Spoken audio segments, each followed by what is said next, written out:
Alhamdulillahirabbil alamin wassalatu wassalamu ala asyrofil mursalin sayyidina Maulana Muhammadin wa ala alihi washabihi ajmain amma ba'du. Semua anggota kedokteran dan semua perawat, semua yang berjasa di bidang kesehatan yang saya hormati, utamanya Dr. Sutrisno. Di sini ada Dr. Agung, Dr. Ahmad Snorongdoni, ada Dr. Rini Jendika, ada Dr. Broto Wasito, dari semua di sini. Ada Dr. Rofik, ada Dr. Askan, semua yang saya hormati. Sebagaimana mukadimah tadi siapa? Dr. Hasil. Dr. Kasil. Ini Kasil sembuh ini. Juga Kasil Katur Kiai. Katanya dokter juga manusia, sudah tahu. Tapi begini. Ada 3 referensi dari kitab-kitab yang saya pelajari tentang ilmu kedokteran. Tapi saya tidak masuk terlalu jauh pada bidang yang tidak saya tekuni, tapi saya mau cerita dulu saking tawakalnya Nabi Musa. Nanti tak baca teksnya aslinya di kitab Ihya. Saking tawakalnya Nabi Musa ketika sakit itu tidak mau berobat. Dan bangsa Israel karena mulai dulu terpelajar sudah tahu sakit itu obatnya seperti ini. Mungkin bedanya dulu tidak perlu ke puskesmas, tidak perlu ke apotek, tidak perlu bayar karena dulu zaman orang ikhlas. Jadi kalau mengobati ya tidak perlu bayar, yang jadi dokter juga tidak perlu merasa harus dibayar. Memang dulu era ikhlas. Sekarang kalau ikhlas jadi ribet. Akhirnya penyakit itu tidak sembuh-sembuh. Sampai lama agak sembuh-sembuh. Dan ketika Nabi Musa menjustifikasi dirinya bahwa dia atas nama tawakal, oleh Allah ditegur, apakah kamu Musa ingin membatalkan, ingin mengcancel, ingin menggagalkan hikmah yang saya buat. Jadi intinya ada bahan tertentu yang dari awal didesain Allah untuk obat tertentu. Sehingga kalau kamu tidak percaya fungsi-fungsi itu sebagai obat, berarti Anda tidak percaya hikmah yang saya ciptakan. Sehingga cerita akhirnya Nabi Musa harus meminum obat itu dan menjadi sembuh. Sehingga itu dibabkan oleh Imam Ghazali bahwa at-tadawi la yunafi tawakkul, bahwa berobat itu tidak berlawanan dengan tawakal. Tapi ada cerita kedua juga di beberapa khazanah itu masih tentang Nabi Musa. Suatu saat beliau sakit gigi. Ya namanya orang sakit ingin berobat. Tanya sama Allah, dikasih resep, disuruh ngunyah rumput tertentu.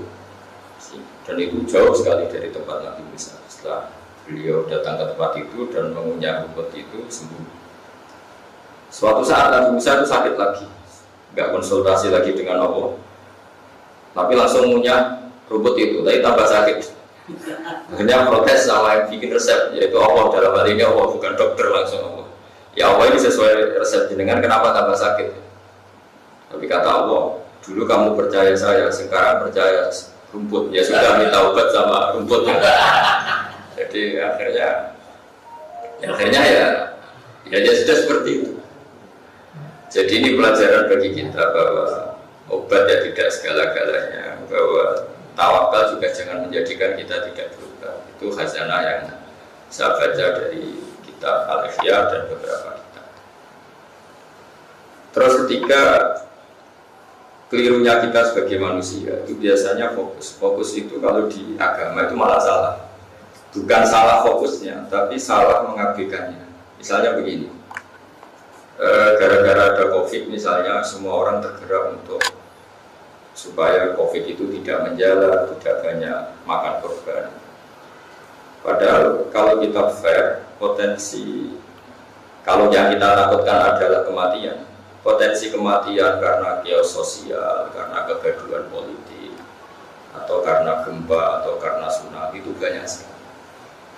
Sehingga barokahnya mengerti potensi-potensi itu semua, meskipun kita ngurus COVID juga harus ngurus kestabilan ekonomi politik. Karena kalau yang kita takutkan kematian, semua kesalahan manajemen dalam mengatur konflik, kesalahan nata alam ini juga bahaya.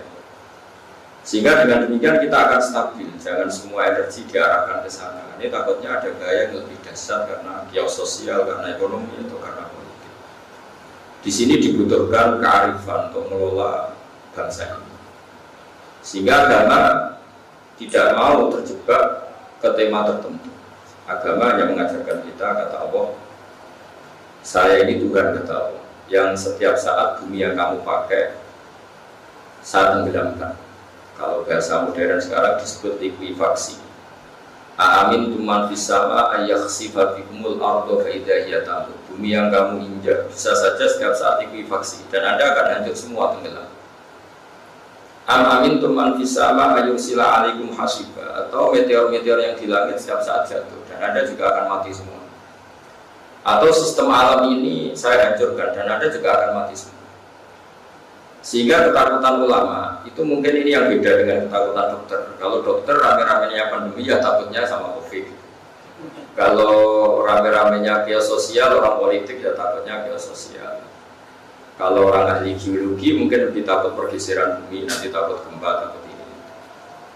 Tapi apapun itu, ketakutan itu sah berdasar keilmuan. Memang semakin kita mengkaji satu disiplin keilmuan, kita akan tahu gaya-gaya alam atau gaya sosial atau gaya apa saja yang ada di sekeliling kita. Sehingga kenapa orang baca surat Tabarok menjadi spesial, di situ diingatkan terus. Di antaranya yang diingatkan kul ara'aitum in asbaha ma'ukum kharam fama ya'tikum bima imanin. Kamu sekarang butuh air. Misalnya kita sudah menemukan obat atau vaksin anti COVID, tapi Allah menghilangkan air yang kita butuhkan. Kita mau apa juga?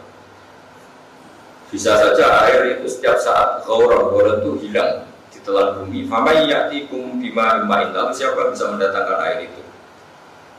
Belum lagi kita bicara oksigen. Jadi saya atau semua kiai, semua ulama yang mewakili agama, oke, kita sebagai manusia takut COVID, juga takut geososial, juga takut apa saja.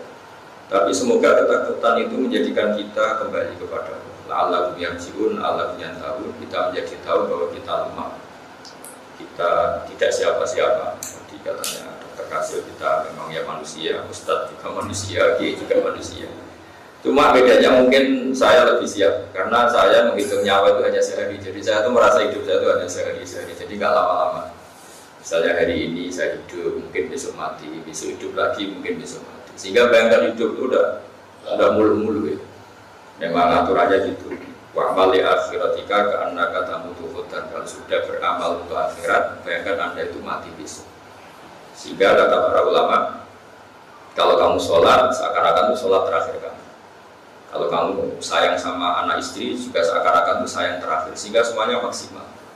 Coba andaikan seseorang mau dihukum mati hari Senin, mungkin Ahad ini sangat maksimal dalam menyayang anak istrinya, dalam bersujud, dalam apa saja.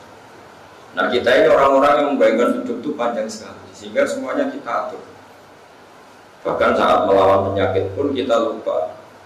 Artinya kita lupa ini, kita melawan COVID itu bukan karena kita ingin menemukan obat dengan makna supaya sembuh, tapi kita memang benar-benar ingin hidup lama dengan bayangan yang mungkin negatif. Kalau hidup lama mungkin kita bisa punya rumah yang mewah, punya macam-macam.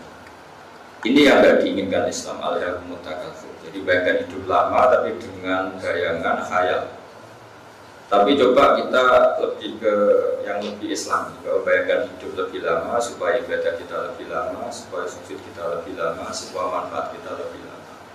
Itu yang diinginkan Islam. Jadi ingin hidup lama tapi bukan karena sebagian nafsu kita belum terturuti, tapi ingin lebih baik. Sehingga Nabi dalam sebuah hadis mengatakan, silakan kamu berdoa panjang umur, fa innal mu'mina la yazidu umruhu illa khairan. Karena orang mukmin bertambah umur pasti tetap tambah baik.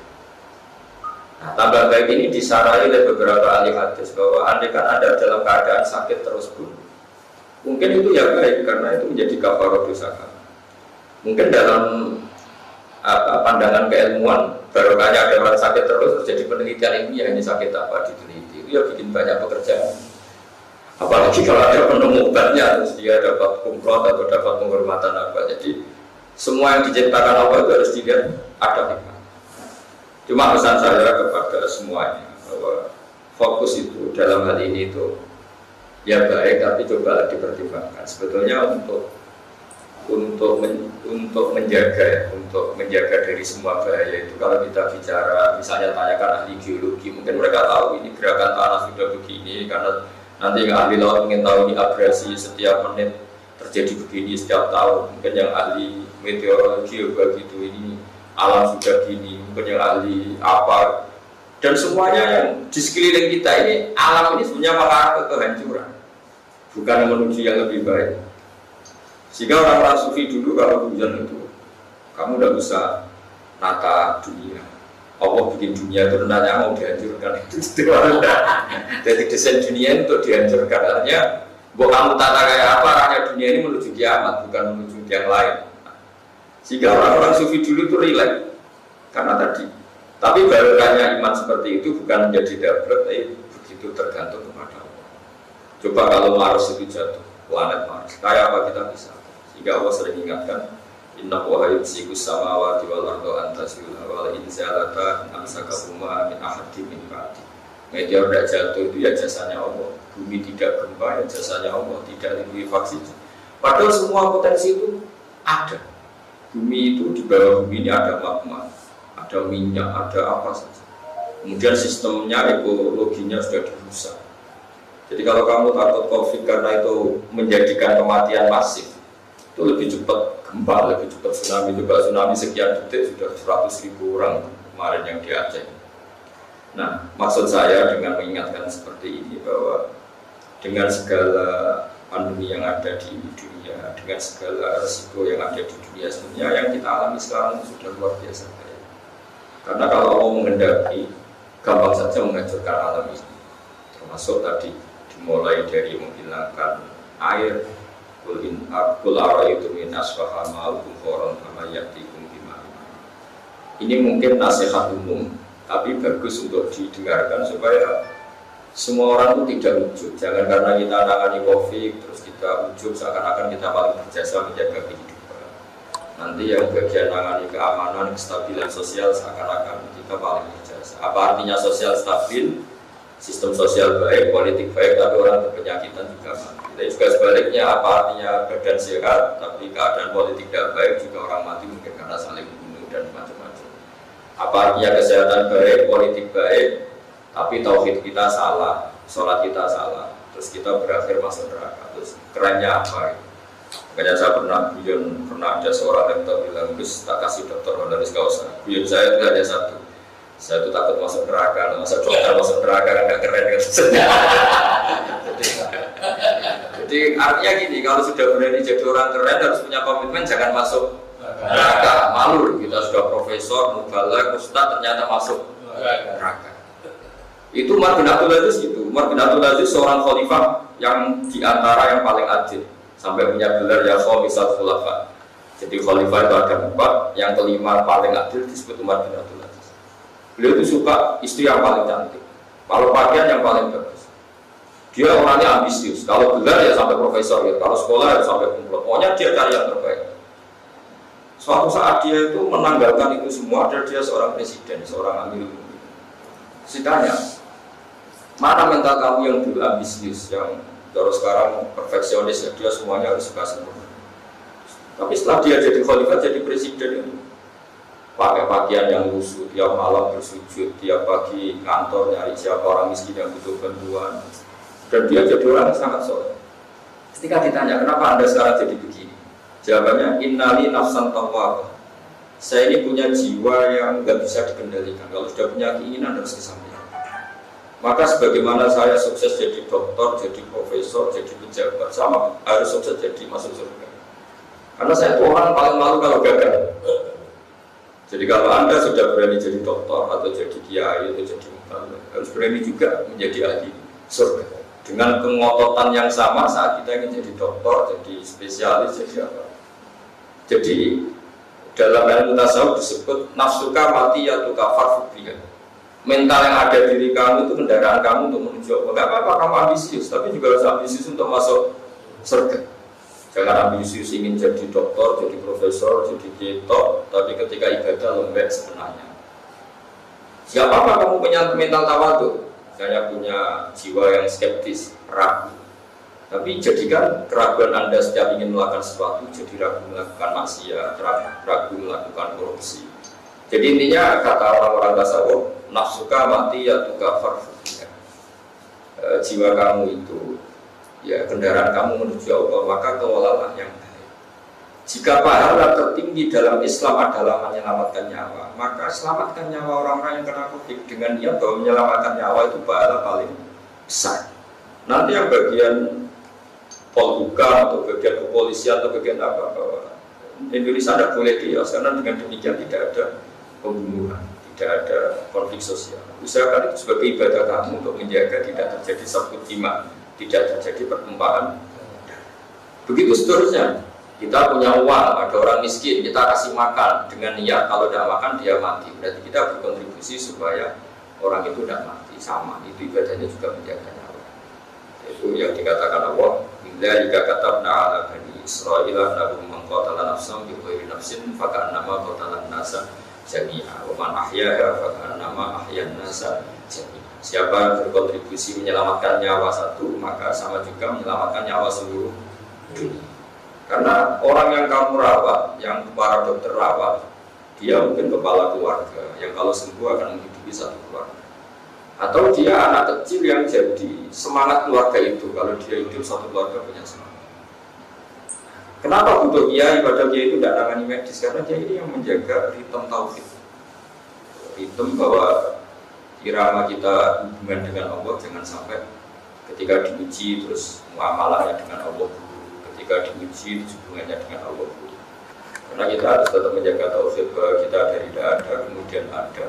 Dan arahnya pasti menuju tidak ada lagi. Kalau dengan kondisi kita hanya musakhor, kita ada ya ada karena kehendak kita sakit ya ada kehendak kita mati ya kehendak kita. Jadi kita tahu bahwa hidup ini masya Allah karena malamnya salam hidup itu terserah Allah bukan terserah kita. Barokahnya ngerti itu kemudian kita tawakal, kita sungkem ning pangeran, kita sujud, kita baik. Jadi apapun itu saya mohon semohon-mohonnya bahwa jadikan apa yang Anda tekuni, misalnya profesi, jadi dokter, menyelamatkan nyawa manusia itu ibadah. Sehingga di sini disebutkan harus dikawal oleh hukum fikih, ada kisos supaya orang tidak mudah bunuh karena hukumannya berat. Orang yang mampu harus memberi makan yang miskin juga demi menjaganya. Kestabilan harus kita jaga supaya orang bisa bekerja, bisa makan dan seterusnya. Terus ahli medis, ahli gizi membuat list ini makanan yang manfaat, ini yang makanan yang madharat juga demi menjaga nyawa manusia. Dan begitu seterusnya. Sehingga barokahnya ngaji seperti ini kita akan tambah dekat pada Allah Subhanahu wa Ta'ala. Ini saya baca teks supaya jadi inspirasi untuk semua yang nangani COVID atau nangani penyakit lain atau nangani problem sosial yang lain. Karena sama. Kita ingin menyembuhkan orang sakit juga demi menjaganya. Sama kita ingin menjaga stabilitas Indonesia juga supaya tidak ada chaos, tidak ada prahara yang menjadikan menghilangkan nyawa. Di sini di kitab saya di halaman 380 juz 4 kitab Ihya Ulumuddin. Nah, di sini diantaranya dijelaskan wada tarobatul ulama. Di sini disebut anna Musa alaihissalam iktalla bi illatin. Fadakhala ali banu Israila fa'arafu illatahu wa faqalu lahu law tadawaita bikada la banita. Jadi ketika Nabi Musa sakit dijenguk komunitas Bani Israel, mulai dulu orang Israel memang sudah maju. Mereka bilang law tadawaita bikada la banita. Engkau berobat dengan obat ini pasti engkau akan sembuh. Faqala la atadawa hatta yu'afiyani wa min ghairi dawain. Saya tidak akan berobat sehingga Allah menyembuhkan saya tanpa harus berobat karena Allah ala kulli syai'in qadir, Allah mampu melakukan apa saja. Faqalat illatu. Kemudian penyakit itu tambah menjalar, tambah sakit. Orang-orang Israel datang lagi. Faqalu lahu inna dawa hadillah ma'rufun mujarrad. Jadi mulai dulu yang namanya obat itu syaratnya harus dua, ma'ruf dan mujarrad. Penyakit Anda ini bisa diobati dengan obat yang sudah dikenal di kalangan medis, mujarrad dan sudah diuji coba. Jadi mulai dulu aturan obat memang harus sudah uji coba mujarrad. Makanya di kalangan kiai itu yang roto-roto dukun itu kitab namanya mujarrad. Itu buat di dunia kiai terkenal sekali kitab mujarrad. Memang syaratnya apa? Berubah itu harus sudah terbukti. Wa inna nataja wa bihi fanabro. Kita sudah sering menggunakan itu dan kita sembuh. Makanya sekarang ada uji coba, uji klinis. Terus ada relawan yang diuji coba karena memang ukurannya harus mujarrab. Wa inna nataja wa bihi fanabro. Fakola kata Nabi Musa, la atadawa. Saya akan berubah. Terus di sini dijelaskan fa'auhawallahu ta'ala ilaihi karena Nabi Musa seorang nabi diberi wahyu wa izzati wa jalali la abratuka hatta tatadawa bima dzakaruhu laka. Jadi ini nabi juga harus kadang medis. Kata Allah, demi keagunganku kamu tidak akan sembuh sehingga kamu mengkonsumsi obat yang diresepkan para dokter itu. Jadi kadang-kadang kiai juga harus tunduk sama dokter. Jadi ya kali ini saja jangan sering-sering. Jadi jelas kalimatnya itu wa izzati wa jalali la abratuka hatta tatadawa bima dzakaruhu laka. Dzakar itu kalau dalam ilmu nafsu itu yang mereka resepkan ke kamu. Jadi kamu harus konsumsi obat yang diresepkan oleh para dokter. Terus faqala lalu dawuni bima dzakartum. Setelah itu Nabi Musa bilang, wahai para Bani Israel, silakan sekarang saya obati dengan apa yang kalian resepkan. Fada wahu fabel. Mereka mengobati Musa dengan resep itu, kemudian dia sembuh. Nah, ketika dia sembuh, Nabi Musa itu kan bawaannya protes karena orang Israel dia, bawaannya protes. Fa'u jazafi nafsihi min dalik. Lalu Nabi Musa itu gamang. Ini Tuhan katanya ala kulli syai'in qadir, menyembuhkan saya harus lewat obat itu. Jadi mulai brutu. Nah, dia karena didikan tauhid, agak tauhid mungkin garis keras atau garis lurus tidak tahu, pokoknya tauhidnya itu agak keras. Ini Tuhan mau menyembuhkan saya harus lewat dokter, harus lewat konsultasi, harus lewat obat. Padahal Allah ala kulli syai'in qadir, Allah itu kuasa. Makanya fa'u jazafi nafsihi min dalik. Dia agak gedumel. Kok gitu, ngapain gitu, ngomong bisa tambah itu semua. Fa'auhallahu ta'ala ilaihi aratta antu betilah hikmati bitawakkulika. Musa, kamu ingin menggagalkan skenario saya. Misalnya Allah bikin jahe misalnya untuk mengangkat badan misalnya. Bikin ini untuk ini. Kamu sama juga ingin mengcancel, membatalkan apa yang saya program. Allah kan tentu bikin dokter untuk mengobati. Masuk dokter kon macul gitu. Ya kan semua itu diatur sedemikian rupa. Ya di mana-mana kan fungsi apa makanan atau fungsi apa kan sesuai fungsi yang diinginkan Allah. Nah, kalau kamu anti berobat berarti anti hikmah atau anti fungsi, menggagalkan hikmah yang sudah saya rencanakan. Akhirnya Nabi Musa intinya tawakal itu bukan harus berhadapan-hadapan dengan medis juga tidak harus menghilangkan tawakal. Karena ketika kita berubah sebetulnya hanya kita pakai sesuatu yang oleh Allah memang didesain untuk penyembuhan. Jadi makanya terus Nabi Musa dijawab oleh Allah, aratta antu betilah hikmati bitawakkul. Kamu jangan mentang-mentang Nabi kemudian Anda hanya tawakal, kemudian Anda membatalkan atau tidak percaya terhadap hikmah yang saya ciptakan pada sesuatu. Jadi intinya dari referensi-referensi ini kelihatan sekali bahwa berikhtiar itu tidak mengganggu tawakal. Tawakal juga tidak boleh sampai mengganggu ikhtiar. Nah, kemudian yang terakhir yang keempat saya pesan ke semua tim medis, tetap sisi kelemahan manusia itu kita jaga. Tapi ya tidak harus medis karena Allah itu paling tersinggung ketika seseorang itu merasa kumur. Karena tadi sudah saya katakan, apa artinya kesehatan kita terjaga, tapi secara politik kita ada stabil. Akhirnya ada satu dima, saling tikam, saling kios sosial. Begitu juga apa artinya politik stabil, semuanya stabil, tapi orang minum minuman yang memabukkan, akhirnya di luar sadar merkosa, di luar sadar membunuh, di luar sadar bahwa kecelakaan di mana-mana karena nyepet dalam keadaan mabuk. Apa saja yang menjadikan penjagaan nyawa manusia. Jadi di antara akidah Ahlussunnah itu hifdzun nafsi, bahwa jiwa manusia harus dijaga sedemikian rupa. Sampai narkoba diharamkan karena potensinya juga pembunuhan. Orang tidak niat bunuh gara-gara kena pengaruh narkoba, gara-gara kena pengaruh narkoba mikirnya ngawur nabrak orang lain. Dan begitu seterusnya. Begitu juga orang terlalu mabuk cinta atau mabuk harta, itu juga orang-orang yang akhirnya menghalalkan segala cara.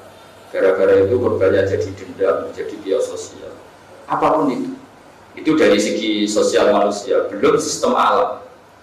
Gara-gara kita perlu serampangan ekosistem rusak, alam ini bisa menjadi hancur.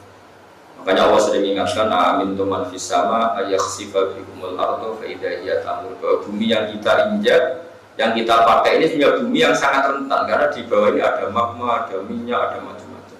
Yang potensinya itu hidup, bukan abadi. Jadi semua desain bumi ini potensinya malah hidup, bukan abadi. Sama potensinya alam langit itu jatuh, bukan diam di sana. Sehingga kita selamat sampai sekarang itu piro-piro, Jawa itu piro-piro. Sehingga Allah selalu mengingatkan, kamu bersyukur sama saya. Kalau saya sudah ingin menghancurkan, kata Allah, kalau kamu pasti hancur semua. Karena dijatuhkan satu meteor saja bisa jadi praharan. Laut ditumpah, Jawa jadi abrasi atau jadi tsunami sudah jadi praharan. Jadi saya mohon, meskipun yang kita ada di sekarang COVID, sebetulnya bahaya mengancam manusia itu apa saja. Ini yang selalu diingatkan Allah di ayat Qul wal qadiru ala ayyab'atsa 'alaikum adzaban min fawqikum aw min tahti arjulikum aw yalbisakum syi'a wa yuhiqa ba'dakum ba'sa. Katakan Allah adalah zat yang mampu dan setiap saat bisa menurunkan azab baik dari langit, misalnya meteor jatuh atau Mars jatuh, atau dari bumi, misalnya terjadi likuifaksi. Awal bisa fungsian atau Allah menciptakan kalian itu sistem sosialnya buruk sekali sehingga kalian saling bunuh. Kita alhamdulillah tidak mengalami yang baik di Syria, di Irak, di mana. Itu meskipun orangnya nyun sewu nggak kena COVID semua, tapi dengan sistem sosial kayak gitu korbannya juga.